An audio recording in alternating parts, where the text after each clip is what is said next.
Okay, good morning everyone. So today we are going to do the last script of the interactive 3D model. Basically, we are going to change the face expressions of your game consoles. So let's go to here. Let's take a look.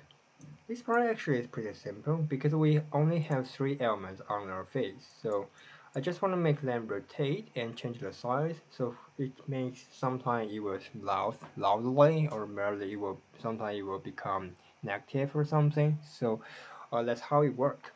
So actually it's pretty simple. First thing is we need to import these three faces into Random Grasshopper and use the rotate 3D to control the rotations and also using scale to control the scale size. So that's how it works. So first things, let's using this one, okay? And for the rest part, we can do that later. So let's go to surface right here. Ctrl C, Ctrl V for 3 times. And the fifth one, I will choose and set the cross sections. Don't forget to unlock them. Press enter.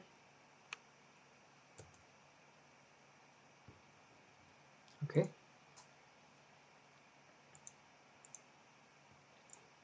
Wireframe mode will save more computer resource. Alright, the second one, the circle, and the final one, set one, your mouse. So don't forget to rename them. So this one is CRI, and this one is the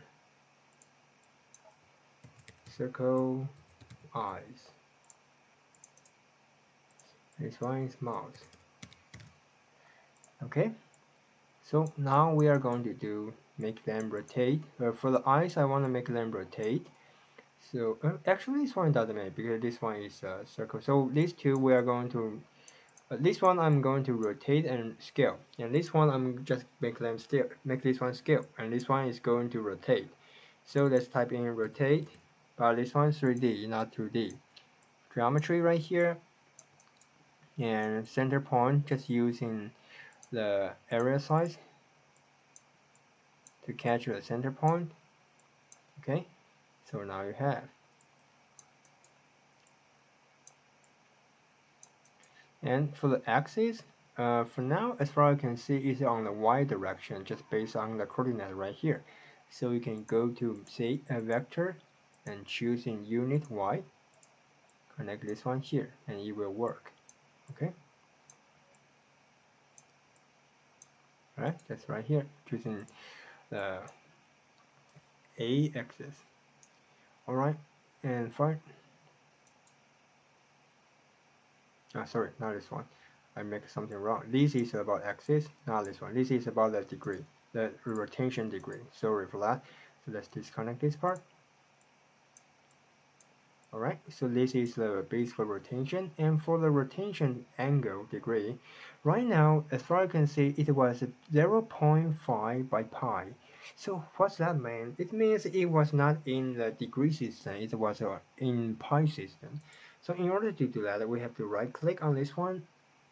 We have to change that. We have to change it into degree system, okay, rather than the pi system. So now we can use in a degree to control. It will be easier for you to do that. All right, and then because our value right here, the sum data, is not always about the like 90, 180, something like that. So we need to do remap, okay? That's the things we did right here. We need to do remap, and remap this one into 0 and 660. It's 360. And the value of this one,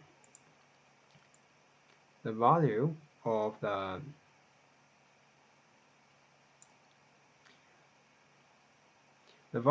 the source is from here. The sound capture is only one data, and the source is from data recorder. So you will have 12 data. So just follow this way to do that. Okay, go to here and let's go out math and remap numbers right here. Connect this one to here, and for the values right here, value, we are going to connect sound capture right here. This one to here, the value. And the source data, just using the data recorder. And for the new domain, let's go copy this one. I'm going to reset. Actually, I can just type in 360. Create a new number slider. Okay, so this is the new domain. And let's connect to target domain and using this one to control the angles. So now it's supposed to work. If you play, as far as you can see, your eyes start to rotate. So for now, there's no need to see that anymore.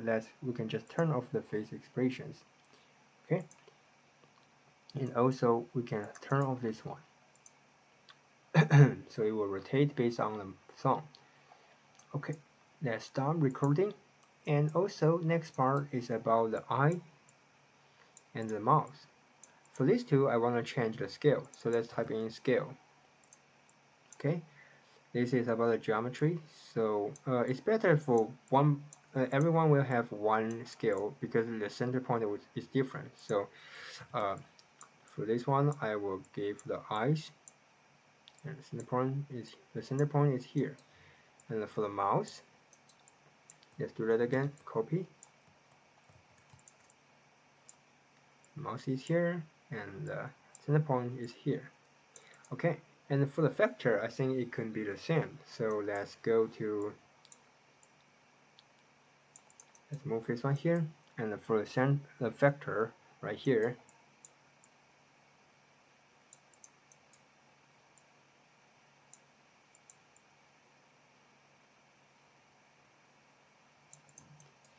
the center point right here, the vector right here, we are going to remap again. So let's do the remap stuff right here. And for the scale, let's change a little bit. I think the maxima can be 1.5. Let's take a look, and for the minima, at least it has 2. Let's change this sliding type to floating point. And okay, just like this. And let's take a look. The face expressions parameter. Okay, 3 times bigger. Alright, it's up to you. I think 2 and 0.2025 it will be fine. So let's connect this one to your vector. Alright, so it will also based on the values. Right now actually it's super huge.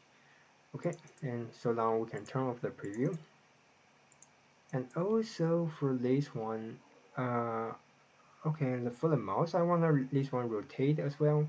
So let's give this a rotation parameter component right here, and connect this one to here, and the center point is here, and the angle, yeah, it's right here, and the degree, the axis is still Y, so we can keep the same. It becomes a symmetry coding, just like this. Okay, maybe just 1.2. Alright, so let's take a look. Okay, so now it will rotate. But the rotation right here actually is a little bit weird. Okay, rotate. So sometimes it will change the smile.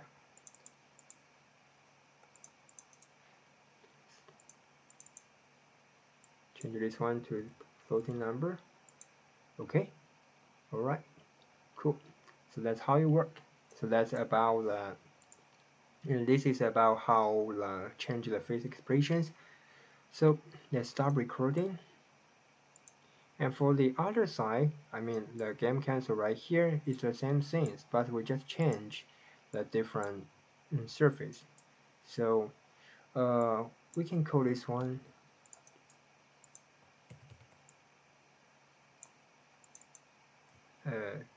GB1. Okay, this is the GB1. And for the other one, we can just copy this one and create another change the direction, because right now this is an X direction. Okay, so let's just copy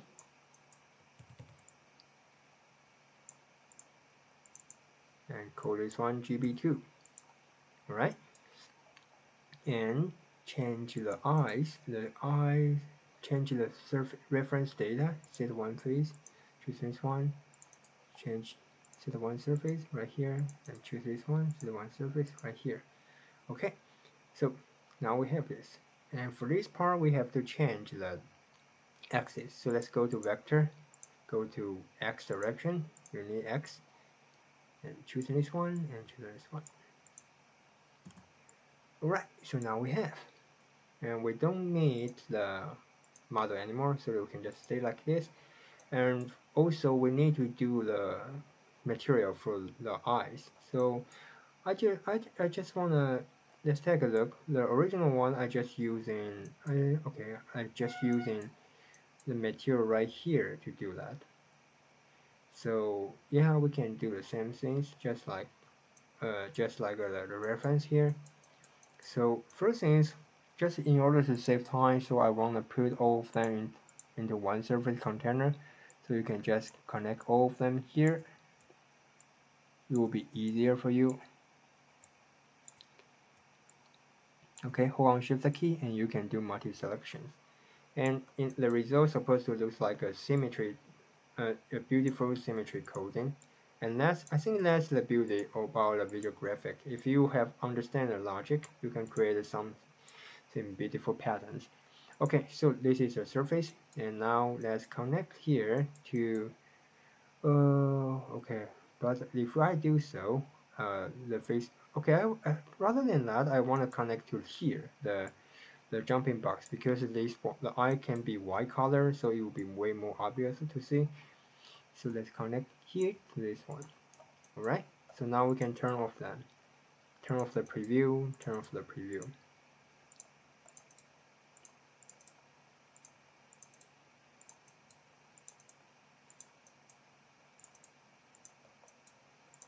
So you will not see multiple scenes show up in the same location anymore. Let's go to render view. And if you want, you can turn off the center point as well, because that one probably some people might think is a little bit annoying, but well, in my video I choose that one as a decorations. Okay, so don't forget to save your file, and don't forget to save your Rhino file as well. Alright, so let's play. So now we have this. Okay, isn't it fun? Hopefully you have fun with this one. I think coding is sometimes very challenging, but also once you can solve and once you can create some interesting effects, it will be it will have a lot of fun. And also, right now the things we are working on basically it's just like we are set animations by our coding by ourselves. So it will look a little bit complicated, and also you might feel a little bit frustrated, but I think it's a process you must go through if you want to become a designer who can use in programming and coding to solve problems. I think that's the things you need to solve. You need to overcome. Okay, so that's about how it works. So next time we are and also the reason probably I have told you guys a lot of times why I choose Rhinosys. Because first things Rhinosys is a professional 3D software. Unlike Maya, unlike 3ds Max, or unlike Blender, if you want to make prototype, if you are going to create your prototyping or maybe your physical model in the futures, you need to use in Rhinosys rather than Blender, rather than 3ds Max, or even Maya. And second thing is that inside Rhinosys is the only one, probably only two, including Maya, is the only two software, as far as I know, which you can using also mesh modeling, polygon modeling, subdivision modeling, or surface modeling. So if you in the not far future, probably you will receive some file from Pro-E SolidWorks. Well, at that time, you need to use this one for transform different data, different model.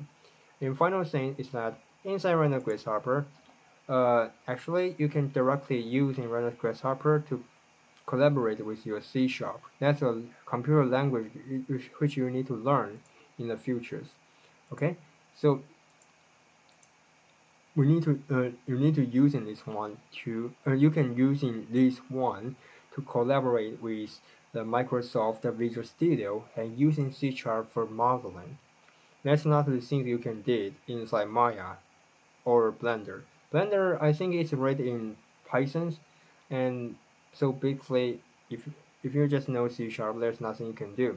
And for Maya, it was written in C++, so it's also impossible to do that with C Sharp. But in Rhino, you can use in C Sharp, Visual Basic, and Python as well.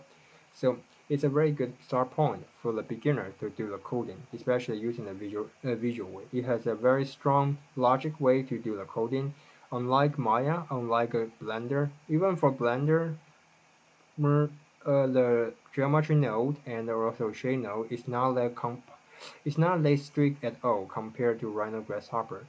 And so that's the things why we're using this one. So please try to follow the tutorial and the progress and try to make your own video script. And for sure you can do some customization by yourself.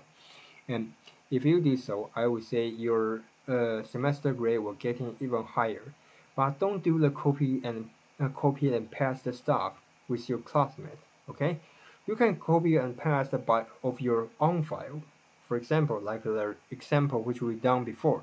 But don't do the copy paste stuff from your classmate. If you do so, trust me, I will find out and I will see that as a cheat, and it will be very bad for your semester grade.